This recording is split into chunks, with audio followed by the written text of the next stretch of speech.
Hi ladies and gentlemen, this is Diane Cardano with our first of the two hot off the press real estate market reports for January 2014. Now, as you know, every single month I break down the news in a way that's easy to understand and keeps you in the know when it comes to the latest trends in real estate. So let's get started. First of all, it is now 2014 and I think we're going to have a fabulous year. As a matter of fact, I think we're going to have a better year than most people are even projecting. Frank Novick, from the chief economist of Freddie Mac, put it this way: we expect single-family home sales and housing starts to be at the highest level since 2007. That's the highest level in 7 years. Now we know 2013 was a pretty good year in real estate, but we believe 2014 is going to blow these numbers away. Let's talk about prices. Prices are important. Where are they going? What's happening? Well, ladies and gentlemen, the new FHFA report just came out for the year end of 2013. I broke it up for you regionally on this slide. Now, as you see, that though prices are going up in the country, they're going up rather significantly. They're not going up at the same level, though, in every single place in the country. In fact, the Middle Atlantic, where we are, is moving at the slowest rate in the country. And that's actually a good thing because it means our market has stabilized more quickly and has placed us in a pricing model that effectively makes it both a good time to buy and to sell. That means if you're waiting to move into a bigger home or downsize into a smaller home, you're going to be able to find many people looking to buy your home and many people looking to sell you a home of your dreams. And if you're a first-time buyer, we have competitive interest rates and a competitive marketplace to shop in. How can it be better than that? We're in a very solid place, and as far as prices are concerned. But we're also in an amazing good place as far as sales are concerned. We're coming back to a much more normalized market. In fact, that's the word we've been waiting to use for a long time in real estate: normal. Next, let's look back to FHFA and look at it in a different way. Instead of breaking it down to regions, let's break it down by prices by state. The dark green means things are going to be really, really well, and we can see here very easily that it's in the vast majority of the country, things are going well. Normal appreciation is about 3.6% historically, so the dark green numbers are all the states that year after year have appreciation over historic numbers.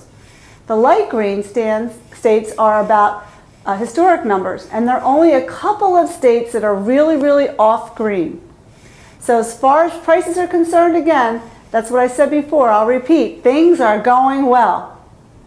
But Diane, you might ask me, hey, isn't it better to have the 12% price growth we saw last year? Isn't growth of only 4% a bad thing? No, actually it's not. As Dr. Stan Humphreys, the chief economist at Zillow, said, the conditions that led to the robust appreciation experienced in 2013, including historically low mortgage interest rates, high affordability, low inventory, and high demand, are waning. In their place, we're beginning to see more inventory and rising interest rates, which will lead to further normalization in the market going forward. The key word here, ladies and gentlemen, again, is normalization. We're coming off that flying up and down, crashing up, flying up, crashing down, and flying up again. We're getting off that crazy seesaw ride and moving to a more normalized market. Trust me, folks, it's better for everyone. So what does a normal look like? Well, if we look at NAR, which is the National Association of Realtors' last existing home sales report, we can see the inventory is getting back to normal numbers.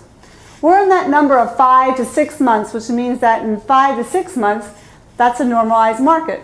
Under 5 months, there are not enough houses for sale. Prices will go up dramatically, like happened in January, February, March last year. More than 6 months means there's too many houses for sale, which occurred back a couple of years ago when prices started to drop pretty dramatically.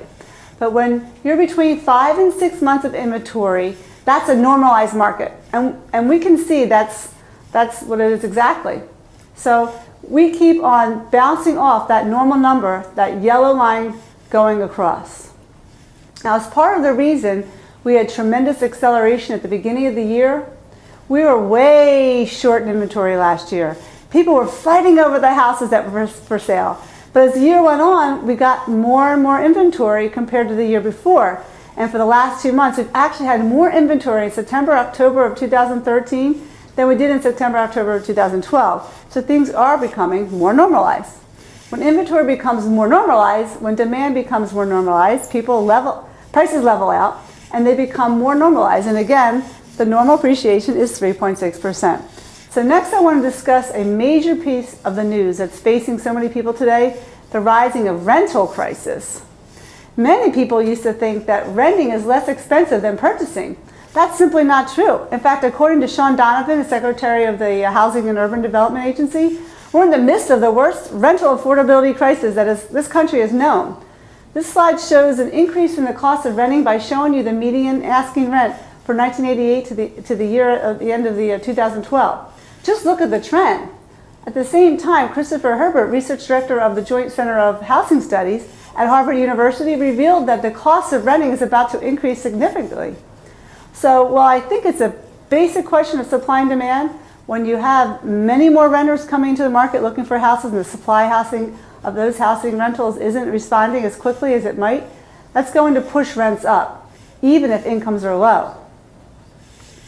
The next slide will show you that the opinion of 100 plus experts who participate in the Home Price Expectation Survey is that home values will increase by approximately 4% over the next 12 months and by over 25% over the next 5 years. Now, if we break the predictions down by classification, you can see that even the ultra-conservative thinking of market bears can see nearly 17% appreciation by 2018. That's an incredible return on your investment dollars, as opposed to helping your landlord feather his nest with your hard-earned cash. The bottom line is that the housing market in our area is doing exceptionally well. And with our team of expert advisors on your side especially, you can make it well in real estate. Now is the time to enter the market right now, whether you're buying or you're selling. And we're going to help you face the market armed with knowledge and backed by a team dedicated to making your experience stress-free and efficient.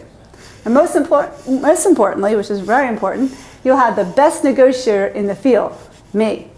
They call me the pit bull. At your side, making sure you get the best deal possible. Next, well, I guess that's it for right now. Remember to check back regularly to stay current and ahead of your competition. To really get an advantage, don't forget we have monthly seller seminars. And our next one is coming up on Thursday, January 16th at the Abington Free Library on Old York Road in Abington. And it starts at 6:30 p.m. sharp. So reserve your seat today. And I believe we have about 5 or 6 seats left. All you have to do is go to homesharkseminar.com and register today.